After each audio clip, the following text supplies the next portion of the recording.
Hello everyone, what's up? It's March 17th. Happy St. Patty's Day. It's about 2:30 in the afternoon on the East Coast. I have been meaning to check in for a while. I usually start these vlogs with my standard hope you all are well. But if you are trans, non-binary, gender expansive anyway, or if you're an ally to us, you know we are not well. This has been some of the hardest times politically, emotionally, mentally, since I've transitioned, the last 19 years. I've had there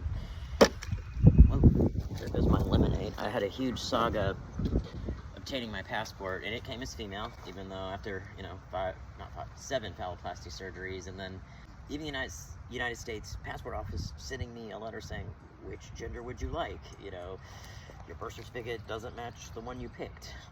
Just so you know, I had never had a passport before, so this is my first one. I have a female birth certificate because it was issued in South Carolina, and they will not change it unless you go through a long, expensive, complicated process. When I came out 19 years ago, it was not possible to change it at all. I just found out a few months ago it is possible, so I had to retain a lawyer, so that's expensive. But my birth certificate is still female. It will still take up to a year to change that. So I am traveling, new passport, female birth certificate, but male license, and I'm male with Social Security, and I'm in the Selective Service. A lot of people were confused. They thought I was reissued a male passport as female. No, I have never had a passport before. A lot of my friends were reissued passports that had male, but then they were given female. That's not the case here. I just have that weird, a lot of us have the female birth certificates that can't be changed, but then we have male licenses and male Social Security. And so I had to make domestic travel plans as male, but international as female, which is just so insulting. But beyond that, it just feels unsafe. But I'm taking my first international trip soon. I'm only going to Western Europe. I feel I will be safe there. It's gonna suck to have to answer questions about my marker, but should be probably harassed less in Western Europe, honestly, than going from and leaving the United States. My lawyer thinks I will be safe pretty much everywhere I'm going. So if you are in any of the following cities, please get a hold of me. I'd love to meet anyone that is there. I am trying to make connections with people across the pond because, quite frankly, I don't want to come back. I have signed on to volunteer with a surf camp in Amsterdam. I am then looking at some other opportunities in Switzerland, Germany, and other places. I really need to get a visa, looking at digital nomad visas, different places, but it's just not safe here. Texas is doing some crazy things. I live in Florida. Florida's doing some crazy things, so I need to be able to get the fuck out of the United States, or at least get the fuck out of Florida.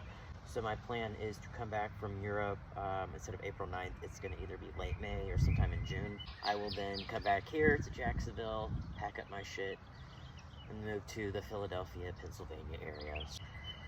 There's just a lot of options for me up there. It's safe. It's on the same coast. In the event I cannot get back in the United States, I will fly to Toronto and then drive over the border, or declare asylum in Canada, or have to fly back. Like, I asked my lawyer, what if they do not let me back in the United States? She said, fly back to Amsterdam and declare asylum. So I have not been open and public about this, and especially about my passport situation while it was ongoing, because I wanted to get the passport, didn't want to put that in jeopardy, and that took 3 months. And then I've never been afraid to be open before, but with this political climate and what they are doing and how dangerous it is, I have been very hesitant to make videos. But I don't want to give out my exact travel dates, but I'm leaving soon. But if you are in London, Brighton, Paris, Amsterdam, anywhere in Belgium, I'm going to be hitting up Brussels and Antwerp. And then if you're Zurich, then Milan and Rome. I will be all over. If you want to have a cup of coffee, I'm already meeting a few people, cannot wait, and would love to make some more connections. So hit me up if you're anywhere near those cities. Let's meet, let's chat. Yeah, I just hope everyone is hanging in there that is trans, because we are not well. This has been the most trying time in political history. There are parallels to very, very scary things that I don't even want to put out there. I hope you're taking care of yourselves to the best of the ability that you can, and hit me up if you're there. Yeah, hope you all are well. I always leave it that way, but take care of yourselves. All right, peace.